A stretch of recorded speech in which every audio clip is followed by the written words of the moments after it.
रोजाना सबसे पहले अनुपमा सीरियल देखने के लिए हमारे चैनल को सब्सक्राइब करें। एपिसोड के स्टार्टिंग में हम देखते हैं अनु बाबूजी को बताती है कि बाबूजी, मेरा मन तो कर रहा था कि फ्रिज के पीछे से बाहर निकलूं और उस टीना को एक जोरदार थप्पड़ लगाऊं। वो बहुत ज़्यादा टेढ़ी औरत है। बाबूजी बोलते हैं कि वो तो मैंने देख लिया है, लेकिन है ना, इन सब चीज़ों को तुझे ही संभालना होगा। ये लड़ाई तुझे ही लड़नी होगी, तुझे अपने गोला बारूद से। अनु बोलती है कि गोला बारूद? बाबूजी बोलते हैं कि हाँ। बाबूजी बोलते हैं कि त्वचा निखारने वाला थप्पड़, नालायक की पर्यायवाची शब्द, 5 पन्नों का भाषण, ये सब तेरे गोला बारूद ही तो है। अनु कहती है, बाबूजी, जैसे भगवान के सामने मन से धन्यवाद निकलता है ना, वैसे ही इन बुरे लोगों के सामने मन से जो भी निकलेगा ना, फेंक फेंक के मारूंगी। बाबूजी बोलते हैं, पता नहीं कब से भाभी जी उस घर में बंद होगी। अनु बोलती है कि बाबूजी, कैसा न्याय है ना, पहले माँ है ना अपने बच्चों के लिए डरती है, लेकिन अब माँ बच्चों से डरती है। ऊपर से उन आंटी जी को ये डर लगा रहता है कि उनका जो दूसरा बेटा है वो उनके पति को कुछ कर ना दे। ऐसी जो औलादें होती हैं ना, इनको तो बीच बाजार में कोड़ों से मारना चाहिए।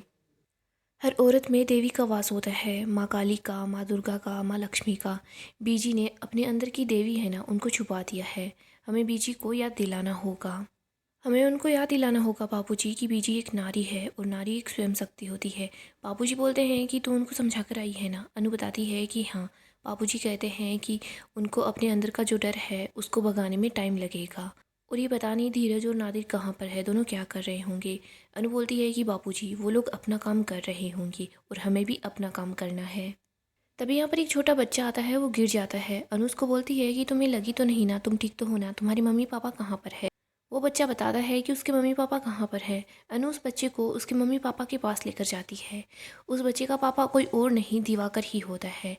दिवाकर जैसे ही अनु की आवाज़ सुनता है तो वो पीछे मुड़कर नहीं देखता, लेकिन उस बच्चे की माँ अपने बच्चे के पास आ जाती है। अनु उस औरत को बताती है कि आपका बच्चा गिर गया था, देख लीजिएगा कि कहीं चोट तो नहीं लग गई है। वो बोलती है कि मैंने इसको कितनी बार समझाया है कि तू ऐसे मत तोड़ा कर। अनु देखती है कि उस बच्चे का पिता बिल्कुल भी पीछे मुड़कर नहीं देख रहा। अनु को थोड़ा अजीब सा लगता है, वो वहाँ से चली जाती है। अनु जैसे ही वहाँ से निकलती है तो दिवाकर पीछे मुड़कर देखता है। तभी अनु मोटरसाइकिल के शीशे के अंदर दिवाकर के चेहरा दिख लेती है। अनु सोच रही होती है कि ये तो दिवाकर था, लेकिन दिवाकर अपनी पत्नी और बच्चे को लेकर वहाँ से निकल जाता है। फिर अनु ये सोच रही होती है कि अनु तो कुछ भी सोच रही है, दिवाकर वहाँ अहमदाबाद में है, वो यहाँ पर दिल्ली में क्या ही कर रहा होगा। आगे हम कोठारी हाउस का सीन देखते हैं। हम देखते हैं पराग और बाकी के सब लोग घर आ जाते हैं। पराग बहुत खुश होता है, वो मोटिबा को आवाज़ लगाता है। मोटिबा वहाँ पर आ जाती है। इधर मीता बोलती है कि भाभी, आप थोड़ा सा पीछे हट जाइए, मोटाबा इतने ज़्यादा खुश है कि कहीं वो आपको ना उठा ले। इधर पराग बताता है कि बा, वहाँ पर सब कुछ है ना, बहुत अच्छा हुआ। मोटिबा बोलती है कि मुझे तो पहले से पता था सब कुछ अच्छा होगा, इसीलिए मैंने तुम लोगों का मुंह मीठा करवाने की तैयारी पहले से कर चुकी है। मोटिबा मीता को मिठाई लाने के लिए बोल देती है। पराग बोलता है, ये सब बच्चों की मेहनत का नतीजा है। प्रेम बोलता है कि बच्चों की मेहनत के साथ साथ बड़ों का आशीर्वाद और प्यार भी तो है। अनिल बोलता है कि हाँ, आशीर्वाद के बिना ये कामयाबी और खुशी दोनों एक साथ नहीं मिलती। राही बोलती है, वहाँ पर पापा का जो जलवा था उसको तो हम देखते ही रह गए। राजा भी बोलता है कि हाँ मोटा पापा, आपकी तो बहुत ज़्यादा फैन फॉलोइंग है। पराग बोलता है कि देखो, बच्चे आसमान छू कर आए हैं लेकिन क्रेडिट मुझे दे रहे हैं। प्रेम बोलता है कि बच्चा आसमान तभी छू सकता है जब वो पिता के कंधे पर बैठा हो। मोटिबा सबका तिलक करती है, सबको मिठाई खिलाती है। राजा बताता है कि मोटिबा, आपको पता है क्या, राही भाभी और परी ने कितना अच्छा स्टॉल सजाया था, सब लोग हमारे स्टॉल पर आकर ही रुक रहे थे। राही बताती है कि और प्रेरणा ने है ना, फूड का स्टॉल इतना अच्छा बनाया है कि सब कुछ बिक गया, हमारे पास कुछ नहीं बचा। मोटिबा बोलती है कि सारी श्रीनाथ जी की कृपा है। पराग बोलता है कि जब परिवार साथ होना तो बहुत अच्छा होता है। और वैसे पराग कोठारी का नाम मीठा नहीं था, थोड़ा सा हल्का हो गया था, लेकिन आज मेरे बच्चों ने उस नाम को इतना गहरा कर दिया है कि पूरी दुनिया याद रखेगी। पराग प्रेम और राही को थैंक यू बोलता है। सभी लोग बहुत खुश होते हैं। परी बोलती है कि प्लीज़ अब कुछ खा ले। ख्याति बताती है कि चलो, खाना रेडी है। गौतम और माही वहीं पास में खड़े होते हैं। गौतम बोलता है कि ये खुशी का जो बम है ज़्यादा देर चलने वाला नहीं है, ऐसा छक्का लगेगा कि बम फ्यूज नहीं, बम ब्लास्ट हो जाएगा। पराग प्रेम और राही को बोलता है कि इस मौके पर मुझे तुम दोनों से बहुत ज़्यादा ज़रूरी बात करनी है। आगे हम धीरज को और नासिर को देखते हैं। वो दोनों अर्जुन को ही देख रहे होते हैं। अर्जुन के पास एक आदमी आता है, वो बोलता है कि सर प्लीज़ मेरा काम करवा दीजिए। वो अर्जुन को कुछ पैसे देता है। धीरज बोलता है कि ये तो अपना काम ईमानदारी से नहीं कर रहा। नासिर बोलता है कि जो अपने माँ बाप की इज्जत नहीं करता वो अपना क्या ही काम ईमानदारी से करेगा। नासिर बोलता है कि अनु बेटा की वजह से मेरे हाथ बंधे हुए हैं, वरना तो मैं इसको अच्छा सबक सिखा देता। धीरज बोलता है कि देख, तू फिक्र मत कर, अनु खुद बोलेगी कि तुम लोग जाकर है ना इसका नाक तोड़ दो। अर्जुन के पास टीना का कॉल आता है। अर्जुन बोलता है कि देखो, मैं अभी बेबे से पेपर सिग्नेचर करवाऊंगा और उसके बाद ही बेबे को घर से निकालूंगा। वैसे भी भाई ने तो पापा को घर से बाहर निकाल दिया है। आज ही मैं बेबे से बात करूंगा, पेपर साइन करवा लूंगा, फिर वो घर में नहीं रहेगी। अर्जुन वहाँ से जा रहा होता है, तभी नासिर और धीरज उसके पास आ जाते हैं। अर्जुन बोलता है कि तुम लोग यहाँ पर फिर से क्या कर रहे हो? मैं आपको फ्री में यहाँ लेकर तो आ गया, वापस नहीं लेकर जाऊँगा। अर्जुन उनसे पीछा छुड़वाने की कोशिश करता है, लेकिन धीरज और नासिर फिर से उसके सामने आ जाते हैं। नासिर के पास एक चाकू होता है, वो उससे धीरज को डराता है। तो धीरज बोलता है कि आपको क्या चाहिए? बटुआ चाहिए, पैसे चाहिए, जो चाहिए बता दो, लेकिन प्लीज़ मुझे जाने दो। वो बोलता है कि मम्मी, इसके बाद वो वहाँ से चला जाता है। इधर धीरज बोलता है कि ऐसे तो अभी अपनी माँ को घर से बाहर निकाल रहा था, और ऐसे मुसीबत के टाइम पर मम्मी ही याद आती है। धीरज बोलता है कि तू ये क्या कर रहा था? तू ये चाकू कहाँ से लेकर आया? उसको मारने वाला था क्या? नासिर उस चाकू को धीरज के पेट पर लगा देता है, लेकिन वो चाकू नकली होता है। धीरज हंसने लग जाता है, नासिर भी हंस रहा होता है। नासिर बोलता है कि मैं सिर्फ उसको उसकी माँ याद दिलाना चाहता था, जैसे तुझे अपनी माँ याद आई वैसे ही। और वैसे भी मैंने अनु से वादा किया था, हम इसके साथ मारपीट नहीं करेंगे, सिर्फ डराएंगे, और इसको डराया ही तो है। आगे हम कोठारी हाउस का सीन देखते हैं। पराग के पास एक फ़ाइल होती है। वो प्रेम को बोलता है कि आज तक मैंने जितना भी कमाया है, जो कुछ भी किया है ना, सब कुछ इसके अंदर है। लो। प्रेम बोलता है, लेकिन आप ये मुझे क्यों दे रहे हैं? काका ये सब कुछ बेहतर समझते हैं। अनिल बताता है कि समझता तो मैं हूँ, लेकिन तुम्हें भी समझने की ज़रूरत है। प्रेम बोलता है, लेकिन क्यों? पराग बोलता है, क्योंकि आज जो मेरा है, कल को वो तुम्हारा ही तो होगा। पराग बोलता है कि ज़िंदगी आगे बढ़ने का नाम है। देखो, अनिल का, राजा का, परी का, प्रार्थना का, सब लोगों का अपना अपना हिस्सा है, लेकिन मेरे बाद सब कुछ तुम ही संभालोगे। राही बोलती है कि पापा, आज इतना अच्छा दिन है, लेकिन आप ऐसी बातें क्यों कर रहे हैं? ख्याति बोलती है कि हाँ, आप ऐसी बातें क्यों कर रहे हो पराग जी? मोटिवा बोलती है कि वो कहते हैं ना कि अच्छे वक्त में अगर बुरे वक्त की बात कर लो ना, तो बुरा वक्त टल जाता है। पराग को ये बातें करने दो। पराग ख्याति को बोलता है कि ख्याति जी, कुछ भी गलत ना हो, इसीलिए मैं चाहता हूँ कि मैं पहले से ही वसीयत तैयार कर लूँ। और ख्याति जी, जो आपका है और बाग का है ना, वो हमेशा आपका और बाग का ही रहेगा। मोटिवा बोलती है कि पराग, मेरे पास पूरा परिवार है, श्रीनाथ जी है, मुझे इससे ज़्यादा कुछ नहीं चाहिए। पराग बोलता है कि वाह, आपका आशीर्वाद हमारे साथ है, हमें भी बस यही चाहिए। पराग सबको बोलता है कि तुम लोग इन पेपर्स को अच्छे से पढ़ लेना, उसके बाद ही है ना इन पेपर पर कानून की मोहर लगेगी। प्रेम बोलता है, ठीक है पापा। पराग वो फाइल प्रेम को दे देता है और बोलता है कि संभालो अपनी जिम्मेदारी। प्रेम बोलता है कि थैंक यू पापा। इसके बाद जैसे ही पराग अपनी चेयर पर बैठता है, तो प्रेम फिर से वो फाइल पराग के हाथ में थमा देता है। प्रेम बोलता है कि पापा, हमें भी सिर्फ आपका आशीर्वाद चाहिए। जैसे आपको मोटिवा का आशीर्वाद चाहिए, वैसे ही मेरे लिए आपका आशीर्वाद काफ़ी है, बाकी मुझे कुछ नहीं चाहिए। पापा, आप मुझे प्यार कीजिए, मुझे सपोर्ट कीजिए, बाकी सब कुछ मैं खुद से हासिल करूँगा। आपके प्यार सपोर्ट, इस पर मेरा हक है। गौतम माही को बोलता है कि अब ये जूनियर है ना, सीनियर को संस्कार का प्रवचन देगा, पूरी फैमिली का स्क्रू ही ढीला है। राही बोलती है, पापा, मैं प्रेम के इस फैसले में प्रेम के साथ हूँ। प्लीज़ मुझे एक बात और बोलनी है, आप बुरा मत समझिएगा। मम्मी है ना, बाबूजी के दोस्त की हेल्प कर रही है। उनके साथ बहुत ज़्यादा बुरा हुआ है, उन्होंने अपनी सारी की सारी प्रॉपर्टी अपने बच्चों के नाम कर दी, उसी की वजह से उनके साथ ये सब कुछ हुआ। पराग बोलता है कि ये तो बहुत बुरा हुआ, लेकिन हमारा परिवार ऐसा नहीं है। राही बोलती है कि पापा, मैं जानती हूँ हमारा परिवार ऐसा बिल्कुल भी नहीं है। कल को क्या होगा कोई नहीं जानता। पापा, अगर फ्यूचर प्लानिंग करनी है तो सिर्फ हमारे लिए मत कीजिए, अपने लिए भी कीजिए। पापा, अगर हम गिरे तो हमें संभाल लीजिए, अगर हम भटके तो हमें सही रास्ता दिखाइएगा, और अगर हम कुछ सही करते हैं तो हमें भर भर के आशीर्वाद दीजिएगा। इधर माही गौतम को बोलती है कि कैसे नाशुक्रे लोग हैं ना, जो मिल रहे हैं उसके लिए थैंक यू नहीं बोल रहे। और वैसे भी राही, अगर आपको कुछ नहीं चाहिए तो मुझे दे दीजिए। पराग बोलता है कि तुम जैसे बच्चे हैं ना, माँ बाप का सर कभी भी नीचा नहीं होने देते। I am so proud of you. लेकिन मैं फिर भी ये वसीयत बनाऊंगा, क्योंकि इस जन्म में मेरे ऊपर जिस किसी का भी उधार है ना, मैं उस उधार को चुका कर ही जाऊंगा। ना तो 1 रुपया एक्स्ट्रा दूंगा और ना ही 1 रुपया कम दूंगा। आगे हम अनु को, बापूजी को और बापूजी के दोस्तों को देखते हैं। धीरज और नासिर बताते हैं कि उन्होंने कैसे अर्जुन को डराया। सब लोग हंस रहे होते हैं, रविंद्र भी हंसता है। फिर अचानक से रविंद्र बहुत ज़्यादा अपसेट हो जाता है। धीरज और नासिर बोलते हैं कि क्या हुआ? रविंद्र बोलता है कि मेरा बेटा है ना, वो डर गया और मैं हंस रहा हूँ। यार, मैं कैसा बाप हूँ। धीरज और नासिर बोल रहे होते हैं कि तू चुप कर, तू तो बहुत अच्छा है, लेकिन तेरी औलाद है ना, वो बहुत बुरी है। अनु बोलती है कि अंकल जी, संतान का अच्छा होना बुरा होना ये हमारे हाथ की बात नहीं है। हम बस इतना कर सकते हैं कि हम संतान को अच्छे संस्कार दें, और हम यही चाहें कि वो संस्कार है ना फले फूले।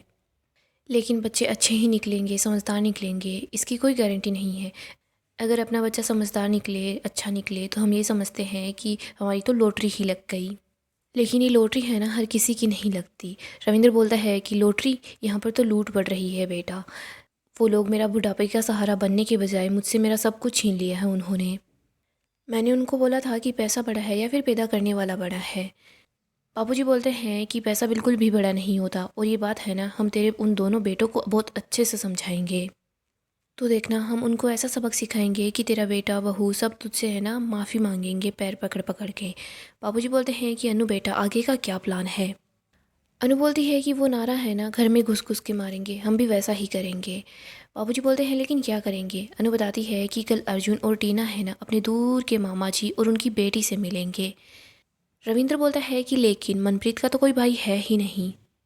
अनु बोलती है कि ज़रूरत पड़ने पर गधे को भी बाप बनाया जाता है, हमें तो बस अर्जुन को मामू बनाना है। बाबूजी बोलते हैं कि मैं समझ गया हूँ। सब लोग बहुत ज़्यादा खुश हो जाते हैं। रविंद्र बोलता है कि अर्जुन बेटा, तूने तो कमाल ही कर दिया। अनु बोलती है कमाल तो कल होगा। आगे हम पराग को देखते हैं। माही पराग के पास आती है और बोलती है कि पापा, आप मुझे भूल गए, आपको याद नहीं क्या आर्यन के जाने के बाद मुझ पर क्या बीती थी। पराग बोलता है माही, सहा तो हमने भी बहुत कुछ है, हमने तो उसका मुआवजा नहीं मांगा। माही बोलती है कि पापा, तो क्या आपने मुझे सिर्फ नाम की बेटी बनाया था, आपने मुझे तो हिस्सा दिया ही नहीं। पराग बोलता है कि माही, रिश्ता है ना दो तरफ से होता है, एक तरफा नहीं। मैंने तुम्हें अपनी बेटी माना था, लेकिन तुम मेरी बेटी नहीं बन पाई। मैं जल्दी से जल्दी तुम लोगों का हिसाब कर दूंगा और तुम्हारा यहाँ से जाना ही बेहतर होगा। पराग के पास कॉल आ जाता है, वो वहाँ से चला जाता है। इधर प्रेम और राही माही के पास आते हैं। राही बोलती है कि जैसी करनी वैसी भरनी। राही बोलती है कि बुरे काम का बुरा ही नतीजा होता है, तुम अभी भी इतनी ज़्यादा अच्छी नहीं हो, लेकिन कुछ अच्छे काम करो तो थोड़ी सी अच्छी बन सकती हो, ये बेईमानी छोड़ दो। राही और प्रेम वहाँ से चले जाते हैं। इधर माही बहुत खुश हो रही होती है। वो सोच रही होती है कि तुम लोग जल्दी ही है ना मेरे और गौतम जी के बिछाए हुए जाल में फंसने वाले हो। आगे हम प्रेम एंड राही को देखते हैं। वो दोनों जा रहे होते हैं। राही बोलती है कि वैसे भी मुझे उस गौतम को देखते ही गुस्सा आ जाता है। तभी प्रेम देखता है कि आज तो 14 फरवरी है। प्रेम बोलता है इतना ज़्यादा बिजी था कि पता भी नहीं रहा। प्रेम सोचता है कि राजा और हंस को भी याद दिला देता हूँ, उनको भी याद नहीं होगा। पापा, मोटिबा और बाकी के लोग तो वैसे भी गुरुजी के यहाँ जाने वाले हैं। आगे हम टीना को देखते हैं। टीना अपनी सास के पास आती है। टीना बोलती है कि क्या बात है बेबे, आज तो घर भी बड़ा साफ था और खाने में भी खुशबू अच्छी आ रही थी, दो चार चीज़ें एक्स्ट्रा भी बनाई थी, तू बेहोश भी नहीं हुई, ये सब कुछ तुमने ही किया था या किसी को बुलाया था। मनप्रीत बोलती है कि ना तो मैं इस घर से बाहर जा सकती हूँ, ना ही इस घर में कोई आ सकता है, मैं किसी को कैसे ही बुलाऊंगी, तुमने इतने सालों से मुझे इस घर में बंद करके जो रखा हुआ है। टीना बोलती है कि चल चल ठीक है, अब यहाँ से जा सकती हो। इधर हम टीना को देखते हैं। वो यही सोच रही होती है कि घर पर इतना ज़्यादा काम था, लेकिन फिर भी ये बुढ़िया बिल्कुल भी थकी नहीं। अर्जुन वहाँ पर आता है। टीना बोलती है कि अर्जुन, तुम आज पार्टी में भी लेट आए थे और बहुत ज़्यादा डरे हुए थे, कोई बात है तो मुझसे शेयर कर सकते हो। अर्जुन को धीरज और नासिर दोनों की याद आती है। अर्जुन बोलता है कि ऐसी कोई भी बात नहीं है। टीना बोलती है कि अर्जुन, तुम जल्दी से अपने पापा को ढूंढो और इस घर को अपने नाम करवाओ और बुढ़िया को भी घर से बाहर निकाल दो। अर्जुन बोलता है कि हाँ, ये काम जल्दी हो जाएगा। तभी यहाँ पर मनप्रीत आती है, जो अर्जुन और टीना दोनों के लिए चाय लेकर आती है। आगे हम अनु, बापूजी और बाकी के लोगों को देखते हैं। सब लोग एक दूसरे की चंपी कर रहे होते हैं। रविंद्र बोलता है कि ये मेरी फेवरेट रेलगाड़ी है। अनु बोलती है कि रेलगाड़ी तो बस चलती रहती है, लेकिन हमारी रेलगाड़ी ऐसी है कि आराम से बैठो, सुकून की सांस लो। धीरज बोलता है कि हाँ सच में यार, हम लोग है ना बहुत ज़्यादा स्ट्रेस लेते हैं। नासिर बोलता है कि हाँ, ये बात तो सही है। बाबूजी बोलते हैं कि हाँ, स्ट्रेस है ना बिल की वजह से ही आता है, कभी पानी का बिल, कभी बिजली का बिल। अनु बोलती है कि सबसे ज़्यादा तो स्ट्रेस का बिल ही हो जाता है, जो कि बढ़ता जाता है बढ़ता जाता है। हमें कभी कभी अपनी ज़िंदगी की रफ्तार को स्लो कर देना चाहिए और कभी कभी अचानक से बढ़ा देना चाहिए। ऐसे चेंज करता रहना चाहिए, क्योंकि चेंज ही है ना वो प्रकृति का नियम है। सब लोग पहाड़ों पर तो नहीं जा सकते, लेकिन 10 मिनट के लिए अपना फ़ोन तो रख सकते हैं ना। हर किसी के पास इतने सारे पैसे नहीं होते कि वो जिम की है ना मेंबरशिप ले ले, लेकिन हर किसी के पास गली होती है, मोहल्ला होता है, साथ में पार्क भी होता है, वो वहाँ जाकर भी टहल सकते हैं, घूम सकते हैं, एक्सरसाइज कर सकते हैं। हर कोई अपनी ज़िंदगी की परेशानी की फ़ाइल को कुछ देर के लिए साइड में तो रख सकता है ना। रविंद्र बोलता है कि हाँ बेटा, हमारी एंजाइटी की दवाई तो तू ही है।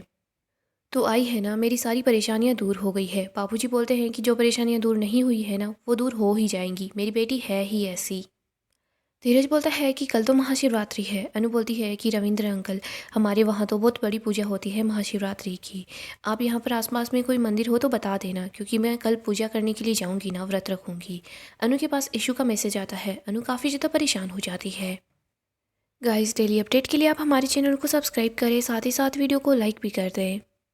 गाइस, नेक्स्ट एपिसोड काफ़ी ही ज़्यादा इंटरेस्टिंग होने वाला है। नेक्स्ट एपिसोड में हम देखेंगे अनु शिवरात्रि के लिए मंदिर में जाती है। यहीं पर अनु दिवाकर को देखती है, लेकिन वो ठीक से उसको नहीं देख पाती। अनु को ऐसा लगता है कि वो दिवाकर है, लेकिन बाबूजी और बाकी के दोस्त साथ ही होते हैं, तो अनु दिवाकर को ठीक से नहीं देख पाती। ईशानी अनु को बता देती है कि बाकी के साथ क्या हो रहा है, तो अनु पहले से ही परेशान होती है। इधर अनु सोचती है कि आज ही हम लोगों को है ना उस अर्जुन के घर पर जाना है। अनु और बाबूजी अर्जुन के घर पहुंच जाते हैं। टीना और अर्जुन साथ ही होते हैं। वो बोलते हैं कि आप लोग कौन हो। अनु बोलती है कि मैं अनु हूँ और ये है मेरे डैडी जी हरदीप जी। ये अरबपति हैं, मनप्रीत बुआ के चचेरे भाई हैं। The richest man from Dubai. इधर बापूजी भी बोलते हैं कि हाँ, मैं धनवान हूँ। टीना और अर्जुन तो काफ़ी ज़्यादा खुश हो जाते हैं। अनु और बापूजी जैसा सोचते हैं वैसा ही होता है। अर्जुन और टीना दोनों बोल रहे होते हैं कि अंकल जी आप यहाँ पर आइए ना, मामा जी आप तो यहीं रह सकते हैं थोड़े दिनों के लिए। अर्जुन तो बहुत खुश होता है। वो सोचता है कि चलो अच्छी बात है, कम से कम मेरी मम्मी के रिश्तेदार ही मेरे कुछ काम आ जाएंगे। यहीं पर हम मनप्रीत को देखते हैं, जो अनु को देखती है तो बहुत खुश हो जाती है। मनप्रीत को याद आता है अनु ने पहले ही सब कुछ बता दिया था। अर्जुन बोलता है कि माँ ये आपके भाई हैं क्या। मनप्रीत बोलती है कि हाँ, ये मेरा चचेरा भाई है। इधर हम ईशू को देखते हैं, जो अपनी मम्मा के लिए बहुत परेशान होती है। अनु को भी यहाँ पता चलता है कि शायद उसने दिवाकर को ही देखा था। दूसरी तरफ हम कोठारी हाउस का सीन देखते हैं। यहाँ पर भी सभी लोग बहुत ज़्यादा खुश होते हैं, लेकिन गौतम सोच रहा होता है कि जल्दी से जल्दी है ना, इन लोगों को पता चल ही जाएगा इन्होंने जो ज्वेलरी बेची है वो सिर्फ नकली थी, क्योंकि मैंने है ना सारी की सारी ज्वेलरी को एक्सचेंज जो कर दिया था। सो दोस्तों, नेक्स्ट एपिसोड काफ़ी इंटरेस्टिंग होगा। अपडेट के लिए चैनल को अभी सब्सक्राइब करें।